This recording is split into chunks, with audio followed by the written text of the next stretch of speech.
ಗರಿಗರಿಯಾದ ಸಬ್ಬಕ್ಕಿ ಹಪ್ಪಳನ ಮಾಡ್ತಾ ಇದ್ದೀನಿ. ಟೊಮ್ಯಾಟೊ ಫ್ಲೇವರ್ನಲ್ಲಿ ಈ ಹಪ್ಪಳನ ಇನ್ಸ್ಟೆಂಟಾಗಿ ಮಾಡ್ಕೊಳ್ಬೋದು.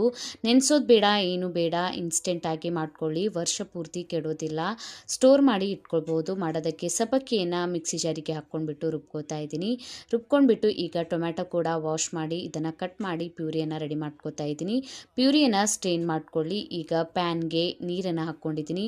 ನಾವು ರುಬ್ಕೊಂಡಿರುವಂಥ ಸಬ್ಬಕ್ಕಿ, ಪ್ಯೂರಿ, ಖಾರದ ಪುಡಿಯನ್ನು ಹಾಕಿ ಸರಿಯಾಗಿ ಈ ರೀತಿ ಮಿಕ್ಸ್ ಮಾಡ್ಕೋತಾ 20 ನಿಮಿಷ ಗಟ್ಟಿ ಆಗೋವರೆಗೂ ಬೇಯಿಸ್ಕೊಳ್ಬೇಕು. ಈ ರೀತಿ ಗಟ್ಟಿ ಹಾಕಿದ ಮೇಲೆ ಇದಕ್ಕೆ ಜೀರಿಗೆ, ಉಪ್ಪು, ಬಿಳಿ ಎಳ್ಳು, ಕೊತ್ತಂಬರಿ ಸೊಪ್ಪನ್ನು ಹಾಕ್ಕೊಂಡ್ಬಿಟ್ಟು ಮಿಕ್ಸ್ ಮಾಡ್ಕೊಂಡಿದ್ದೀನಿ. ಮಿಕ್ಸ್ ಮಾಡಿ 5 ನಿಮಿಷ ಬೇಯಿಸ್ಕೊಳ್ಳಿ.